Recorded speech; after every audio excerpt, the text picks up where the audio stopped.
vous et je vous propose que nous fassions un petit bout de chemin cinématographique ensemble. Il ne s'agit pas d'une énième émission sur l'actualité du 7e art, non.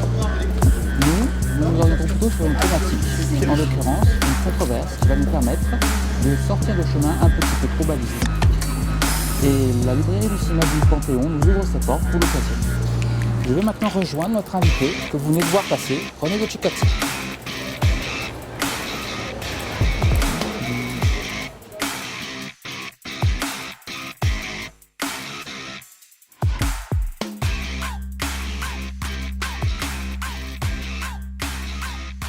Bonjour René Gocicati, je vais me permettre de vous présenter un petit peu. Vous êtes le principal traducteur français de Pier Paolo Pasolini et vous êtes romancier. Citons Babel des mers, L'éloignement, L'hôte invisible, Fiction douce, Objet d'amour et votre dernière parution, Le soldat indien. N'oublions pas que vous êtes également traducteur de japonais. Vous êtes essayiste, Un renoncement, Mes Argentas de Paris, plusieurs livres d'entretien, dont celui avec Adriana Asti, Ce souvenir est oublié. Vous êtes également auteur de pièces de théâtre et de livrets de comédie musicale. Enfin, vous avez publié dans la collection Folio biographique Maria Callas et Pasolini. Puisque Pasolini était un auteur à controverse, justement, est-ce qu'il a été censuré? Pour expliquer la situation, il faut dire que la religion catholique étant religion d'État, en Italie, il était extrêmement facile de faire interdire un livre ou même une scène de film pour outrage à la religion d'État.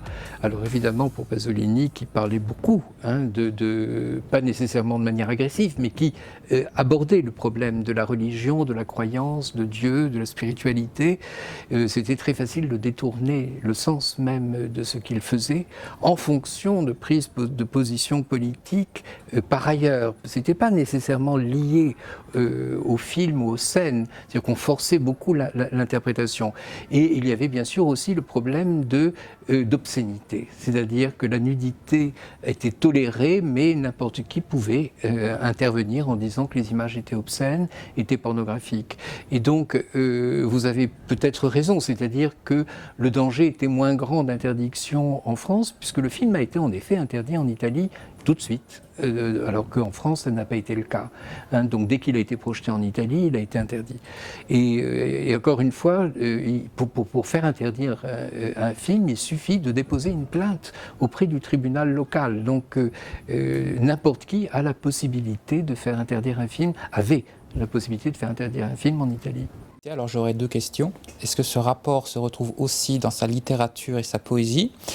Et est-ce qu'il n'y a pas une différence entre l'obscénité et la crudité? Est-ce que ce n'est pas plutôt un cinéaste de la crudité que de l'obscène qui a une nature vraiment très péjorative? Alors, dans son cas, vous avez raison de parler de crudité, c'est-à-dire c'était quelqu'un de très frontal, sans jeu de mots, Pasolini, c'est-à-dire quelqu'un qui abordait les problèmes pas du tout de manière détournée, grivoise, par sous-entendu, qui est d'ailleurs le propre de l'obscénité, qui justement joue beaucoup sur le malentendu, le double sens, etc. L'hypocrisie. Et Pasolini était le contraire d'un hypocrite. Même la critique littéraire l'a accusé pour l'usage de certains termes et pour une représentation parfois qui était jugée obsessionnelle de la sexualité, et ce qui était en réalité faux. Mais tout ça était attaché aussi à la personnalité même de Pasolini. Parce que quand Pasolini publie en 1955 son premier livre, la plupart du public, la plus grande partie du public, sait qu'il a été interdit d'enseignement en 1949 pour homosexualité, pour justement actes obscènes en présence de mineurs, et dont il a été acquitté. Il en a été acquitté, mais le scandale avait éclaté, et ça a suffi pour faire de Pasolini une cible absolument constante de qui voulait l'attaquer, même sur d'autres plans. Mais ça revenait, l'accusation d'homosexualité, même si l'homosexualité n'était pas un délit en Italie. Donc c'est ça qui est très, très étonnant, alors que ça l'était en France. Et donc et dans une grande partie, bien sûr en Angleterre, enfin dans une grande partie du monde.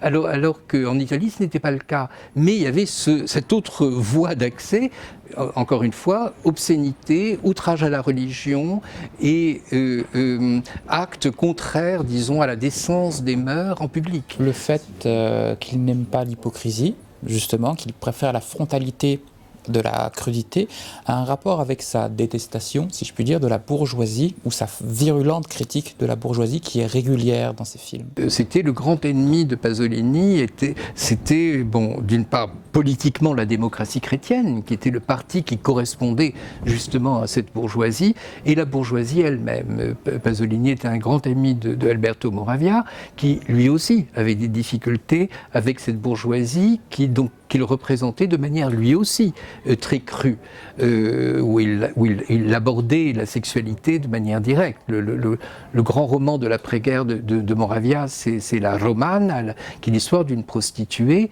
qui lui permet d'entrer justement dans la vie de toutes les classes de la société, en particulier des classes bourgeoises. Je parle de Moravia. Mais Pasolini fait un travail tout à fait similaire, pas tout de suite, parce qu'au début, il s'intéresse uniquement au sous-prolétariat, aussi bien dans ses livres que dans son cinéma.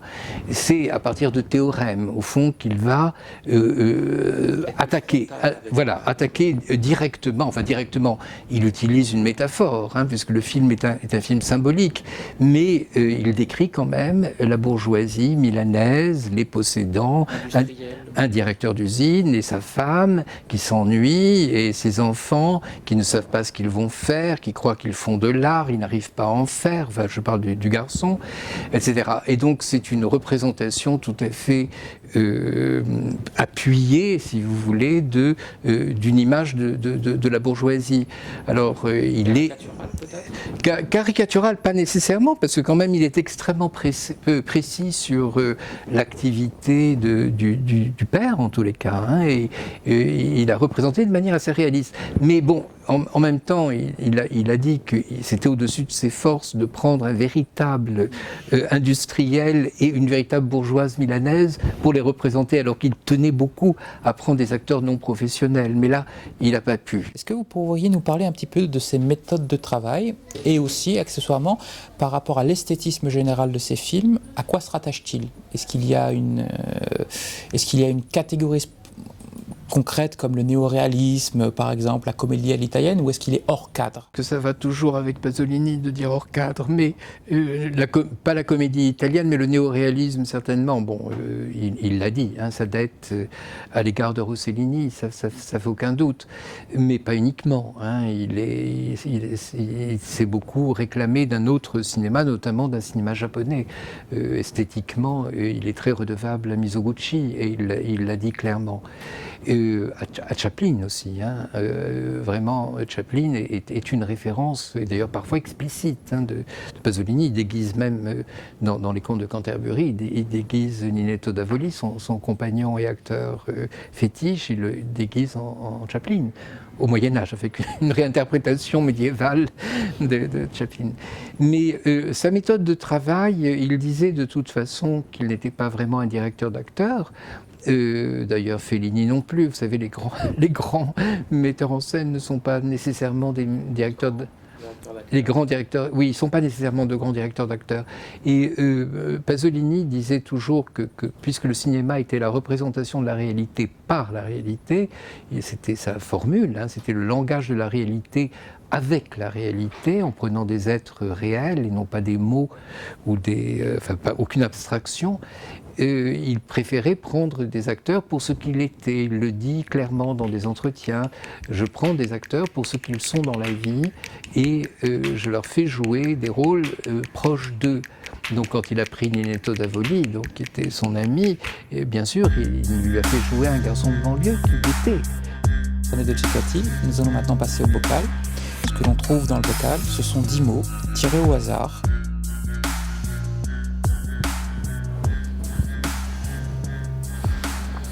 L'autodestruction. Oui, enfin, ça pourrait évoquer en effet l'abjuration, le fait qu'il ait abjuré ces films, mais je ne pense pas que ce soit ça. L'autodestruction, c'est aussi la destruction du monde par lui-même, et c'est quelque chose à quoi malheureusement Pasolini était extrêmement attentif. Il avait l'impression que quelque chose d'extrêmement pur était en train de se détruire, l'homme par lui-même, notamment la société pré-industrielle. Il pensait qu'il y avait quelque chose qui était extrêmement menaçant et au fond qui était presque irréversible, et c'est le sujet en grande partie de Pétrole. Mais en tous les cas, autodestruction au sens de suicide, non.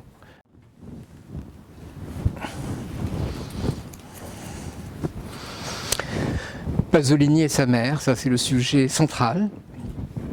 Pasolini a beaucoup parlé de sa mère. Je dis souvent que le poème qui s'appelle « Supplique à ma mère » est le poème grâce auquel, au fond, l'œuvre de Pasolini, l'œuvre poétique de Pasolini va rester dans l'histoire de la littérature italienne. Et si vous interrogez quelqu'un qui ne sait qu'un seul poème de Pasolini, ce sera celui-là, « Supplique à ma mère ». Vous n'avez pas joué dans un de ses films? Bien sûr. Et Susanna Colucci a été extrêmement importante donc, pour la vie de Pasolini. Elle a vécu tout le temps avec lui. Il lui a fait jouer un rôle fondamental, qui est le rôle de la Vierge dans l'Évangile selon saint Matthieu. Elle joue également dans Théorème. C'est une paysanne qui accompagne Laura Betti quand Laura Betti s'enterre après la révélation de sa rencontre avec Terence Stamp, et elle est complètement bouleversée, et elle va se faire enterrer. Donc on ne voit plus que ses yeux, et de ses larmes coule une fontaine, une source. Mais la mère de Pasolini est aussi, il l'a toujours liée à son homosexualité. Lui-même l'a fait directement en disant qu'il ne pouvait pas avoir de relation sexuelle avec une femme parce qu'il aurait l'impression d'avoir une relation sexuelle avec sa mère. Donc lui-même donnait une explication psychanalytique directement liée à l'importance de cette femme. Cette femme a été très importante parce que c'est elle qui en a fait un poète, parce qu'elle lui a elle a écrit des poèmes, elle l'a poussé à écrire des poèmes quand il était enfant, et on a retrouvé des cahiers qui ont été d'ailleurs édités, que j'ai édités, et qui ont été traduits par Nathalie Castagnier au Seuil, qui s'appelle en français « Une famille romanesque ». Ce sont des textes que la mère de Pasolini avait écrits pour lui, pour raconter la vie de sa famille, et qui a inspiré d'ailleurs un des premiers recueils de Pasolini, qui est « La meilleure jeunesse ». Fellini. Autre sujet important, puisque Fellini est celui qui, au fond, aura mis le pied à l'étrier à Pasolini, d'une part en lui demandant d'être son conseiller linguistique pour les Nuits de Cabiria, mais beaucoup plus que linguistique, parce que Pasolini étant Pasolini, évidemment, il n'allait pas se contenter de corriger des dialogues, mais il a suggéré même des dialogues, et même il a suggéré des scènes. Donc il y a des scènes extraordinaires. Donc la célèbre scène du Divino Amore, qui est écrite par Pasolini, c'est la scène, pour ceux qui ont vu le film, où Cabiria et ses copines prostituées vont dans une église en demandant à la Vierge de les guérir, de faire un miracle qui consisterait à les arracher au trottoir. Et c'est une des scènes les plus extraordinaires du film, qui est écrite donc par Pasolini. Fellini a encore fait appel à lui pour Dolce Vita, donc il est à partir du moment où il y avait des scènes qui étaient liées à la prostitution et qui réclamaient évidemment un regard très précis sur un milieu que Fellini, la prostitution surtout pauvre dans les banlieues, pas la prostitution chic de la Via Veneto, mais et donc il avait besoin d'un regard très précis qu'avait Pasolini parce qu'il connaissait ce milieu, et puis il a voulu surtout produire le premier film de Pasolini, puisqu'il a fondé, avec l'argent qu'il a gagné avec Dolce Vita, il a fondé une société de production qui s'appelle Federis, et malheureusement, dès le premier jour, quand il a vu les rushs, il a eu le sentiment qu'il ne pouvait pas être le producteur et lui avait trop souffert de la censure des producteurs, des difficultés de rapport avec des producteurs pour jouer le rôle du producteur, alors qu'il était lui-même un créateur. Et donc, au fond, ils ne se sont jamais disputés. Par chance, Pasolini a trouvé un autre producteur, mais au fond, la chose la plus importante avait été faite, parce que la production avait été lancée par Fellini. Même si un autre a pris le relais, le film était déjà en route. Et donc, l'importance de Fellini est immense dans la carrière de Pasolini, et on voit le lien qui s'est resserré, parce qu'ils ont eu beaucoup des collaborateurs communs. Quand vous comparez l'esthétique de Édith Proie avec l'esthétique du film quasi contemporain, mais postérieur, qui est Satyricon, on voit qu'il y a un lien très très fort, tout simplement parce que Piero Tosi, qui était un conseiller artistique et décorateur et costumier, est commun aux deux. Et il y a toute une série de collaborateurs qui sont très proches. Et donc, il y avait en fait, même si souvent on les oppose, mais il y avait des affinités très profondes.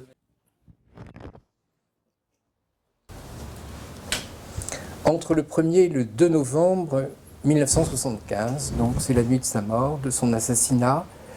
Au moment de sa mort, il avait dîné avec Ninetto da Volli. Ils ont dîné ensemble donc, au Pomidoro, qui est un restaurant qui est près de la Piazza dei Sanniti, qui est une place près de la gare.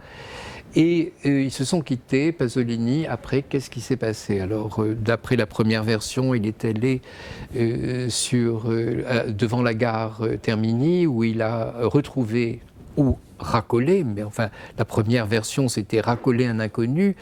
La deuxième version, plus récente, c'est qu'il a retrouvé quelqu'un qu'il connaissait déjà, qui était donc Pino Pelosi, qui l'a amené sur la plage de Rome, et ils ont fait un arrêt dans un autre restaurant où Pasolini avait ses habitudes, qui s'appelle Biondo Tevere, au bord du Tibre, et où on a servi à manger à un accompagnateur de Pasolini. Déjà, les problèmes commencent, c'est-à-dire que la description que le restaurateur, après le crime, a fait de l'accompagnateur de Pasolini ne correspond absolument pas aux photos de Pino Pelosi, qui est un garçon brun avec des cheveux frisés, alors que le restaurateur avait dit que c'était un garçon blond.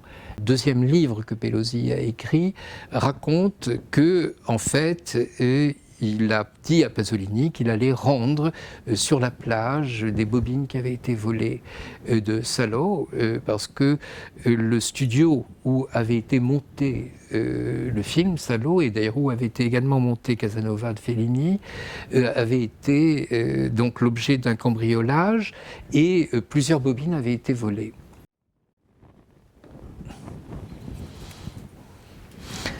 La poésie, bien sûr, Pasolini est avant tout un poète, est un poète du cinéma, un poète de la littérature, un poète de la politique. Il est poète avant tout. Et quand il a même fait du cinéma, au fond, il l'a fait pour continuer à être poète. Donc je pense qu'il a commencé à publier en 1942. Il dit qu'il a commencé à écrire ses premiers poèmes quand il avait 7 ans, donc en 1929, comme Rimbaud, oui. Et d'ailleurs, souvent, je compare Pasolini à Rimbaud, parce que bien sûr, il est mort plus âgé que Rimbaud, mais il est... À la vie. Voilà, par rapport à la vie, par rapport à En plus, Rimbaud était vraiment une référence pour Pasolini, comme pour beaucoup de créateurs. Et puis aussi... Poésie française aussi. Il la connaissait très bien. Il la connaissait, il la traduisait. Il a traduit des poèmes français et étrangers, enfin espagnols, il y a plusieurs langues. Et donc, oui, il était nourri de d'autres cultures que la culture italienne. Et puis bon, la poésie en Italie est autre que dans d'autres pays, parce que les grands poètes italiens ont été en même temps des hommes politiques.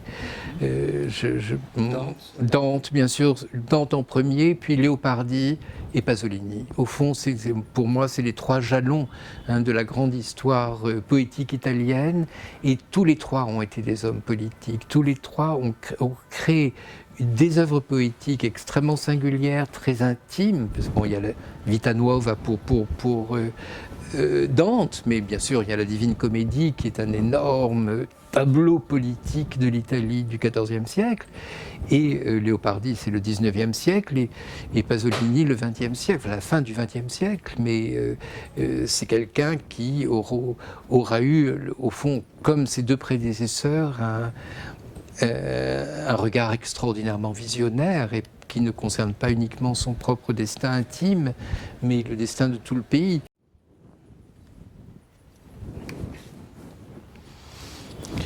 La solitude.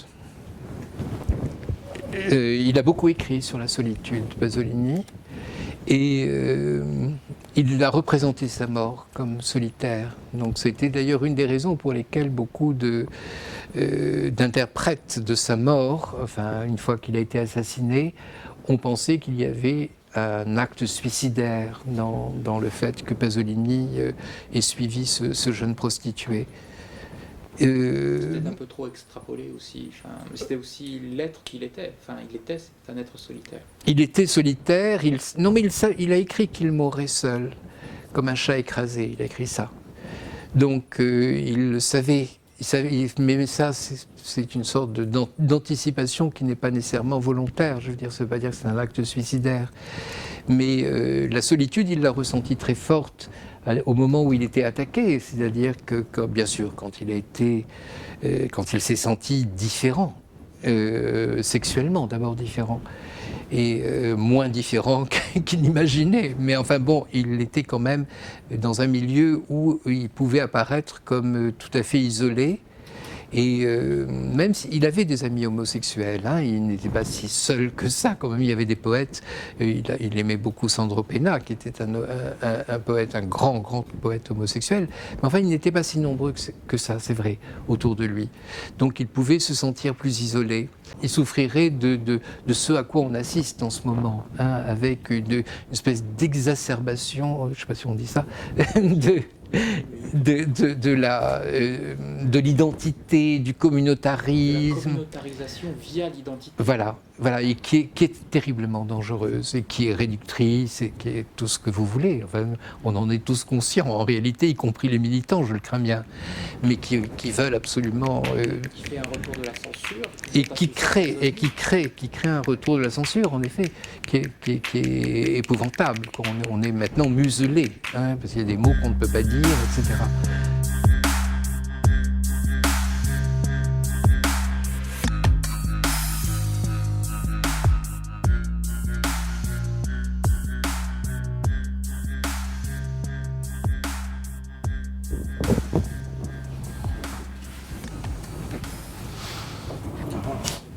Oui. Et Rolf Linn est quelqu'un qui me fascine pour beaucoup de raisons. D'abord parce que c'était l'acteur préféré de mon père. Et mon père a été important pour mon intérêt pour le cinéma de manière générale. C'est d'ailleurs lui qui avait vu en premier l'Évangile selon saint Matthieu de Pasolini et qui m'a incité à aller le voir. J'étais encore évidemment très jeune. Et Rolf Linn était, pour moi, c'est un acteur que peu d'hommes ont pu imiter. Et autant on sait la fascination que créent des actrices, les grandes comédiennes hollywoodiennes, il y a moins ce phénomène chez les hommes. Et Rolf Linn, c'est très particulier parce que, bien sûr, il ne figure pratiquement que dans des films commerciaux, des films hollywoodiens typiques, et en même temps, c'est l'essence même du héros. On ne sait pas pourquoi, mais c'est quelque chose qui tient bien sûr à son apparence physique, mais pas uniquement, à une sorte de quelque chose d'indéfinissable qui lui a donné une aura, comme peu d'acteurs ont, et que beaucoup d'actrices ont.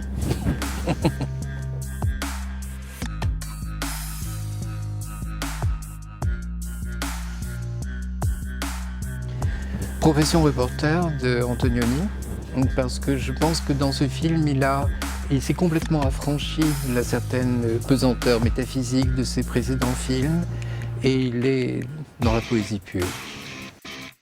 Je visionne rien en cachette d'abord, hein, j'assume, mais le nanar, c'est y a-t-il un pilote dans l'avion? Mon comédien favori, Jacques Tati. Ma comédienne favorite, c'est Tsuko Hara, actrice japonaise qui joue dans les films de Naruse et de Ozu. Ma musique de film favorite est celle de L'Obsédé, The Collector, de William Wyler. Vous pouvez nous en faire une petite vocation.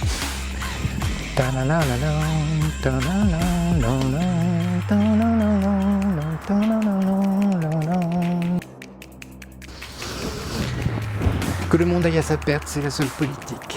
C'est dans le camion de Marguerite Duras. Ah hélas, je n'en ai plus, mais c'était les cahiers du cinéma.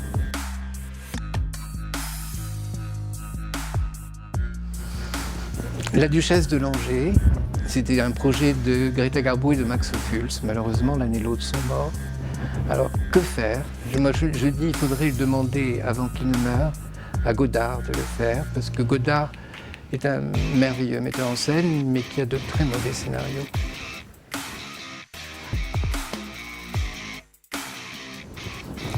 Claudia Cardinale et Belmondo, parce que Belmondo, on voit son visage et on voit tout le cinéma. Et Claudia, bien sûr, aussi. Oui, mais on en tourne encore. Comme je crois tout le monde. Et le dernier, c'est pas très original, c'est Les Dents de la Mer. Et enfin, croyez-vous que Dieu aime le cinéma? Bien sûr, je le crois parce qu'il y a l'Évangile selon saint Matthieu, parce qu'il y a la Bible, mais parce qu'il y a aussi Thunderbolt de Sternberg, il y a d'innombrables films, il y a les Gens de Dublin de John Huston. Ce sont des films où, à mon avis, Dieu est présent.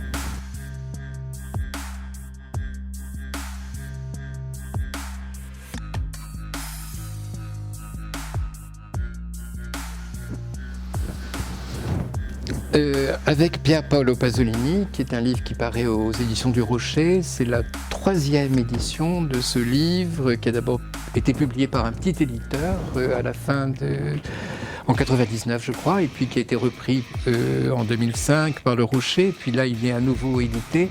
C'est un livre où je réunis absolument tout ce que j'ai écrit sur Pasolini, à l'exception des préfaces, parce que ça, elles sont toujours disponibles dans les différents livres que j'ai préfacés de Pasolini ou sur Pasolini.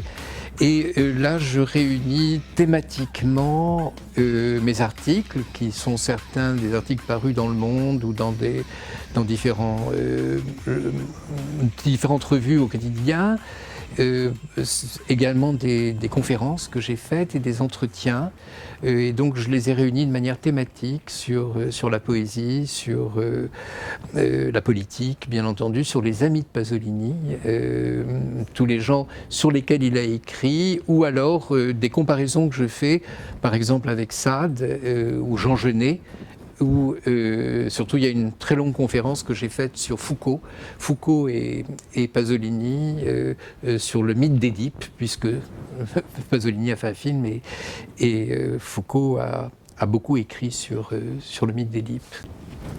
Alors Pasolini par Pasolini, ce sont des entretiens avec John Halliday. John Halliday est un spécialiste de la vie politique de l'Orient, surtout c'est le biographe de Mao Tse-tung, et il a beaucoup écrit sur le Japon et sur la Chine, et il vit avec une chinoise, et en 68 il vivait en Italie, il avait vécu en Italie, et on lui a proposé, T. Mason Hudson, qui est un éditeur donc anglais, lui a proposé de faire une monographie sur un cinéaste de son choix. Il a choisi Pasolini, et comme Pasolini n'était pas vraiment connu, il a préféré donner la parole directement à Pasolini, et il en est résulté extraordinaire entretien parce que Pasolini parle à la fois de sa vie personnelle, de sa formation, de ses parents et de sa création, pas uniquement cinématographique mais également littéraire, jusqu'en 68. Et donc j'ai fait un dernier chapitre, moi,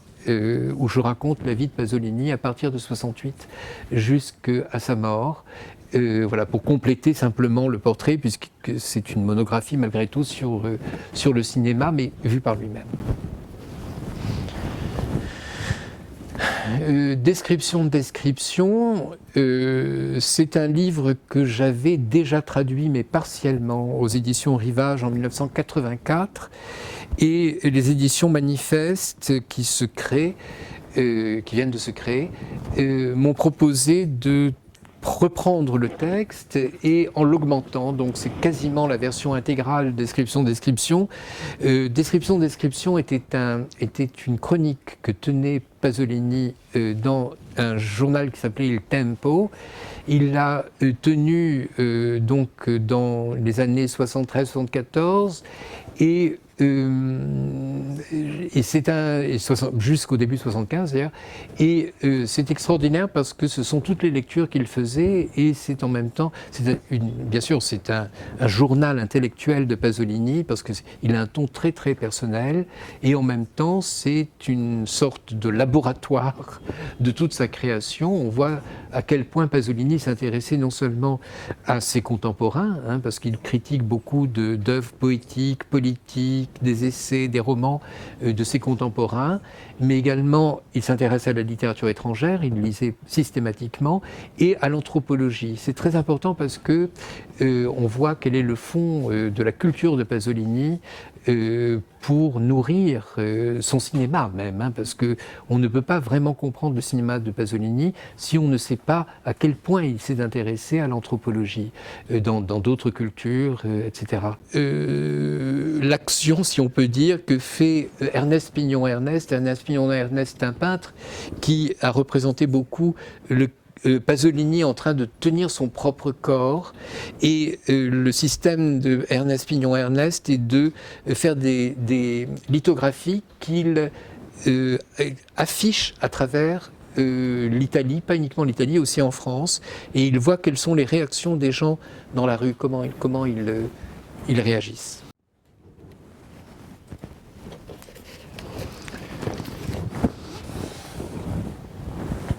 Voilà, là, le Pasolini est une biographie qui m'a été commandée au début de la création, enfin au moment de la création de cette collection par Gérard de Cortanze. C'est sorti directement en poche et c'est sorti pour la première fois en 2005. Et je l'ai réactualisé à l'occasion du centenaire de sa naissance, notamment par un chapitre assez long, qui est le chapitre final où je fais le point sur tout ce que l'on sait sur la mort de Pasolini. Donc je n'ai pas touché au reste du livre où je raconte chapitre par chapitre de manière tout à fait classique la vie et la création de Pasolini pour quelqu'un qui ne le connaîtrait pas vraiment. Donc c'est un peu pédagogique comme tous les titres de cette collection. Et j'ai également donc ajouté une bibliographie complète, enfin le plus complète possible, une filmographie également complète, pas uniquement française, et j'essaie dans ce chapitre final surtout de faire le point sur toutes les hypothèses possibles. Je ne prends pas parti directement, je ne dis pas, parce que je ne suis pas en mesure tout simplement de donner des preuves, je dis simplement voilà, quelles sont les hypothèses, quelles sont les preuves dont on dispose pour les étayer et ce qui nous manque pour avoir la certitude sur les circonstances exactes et surtout les motivations de son assassinat.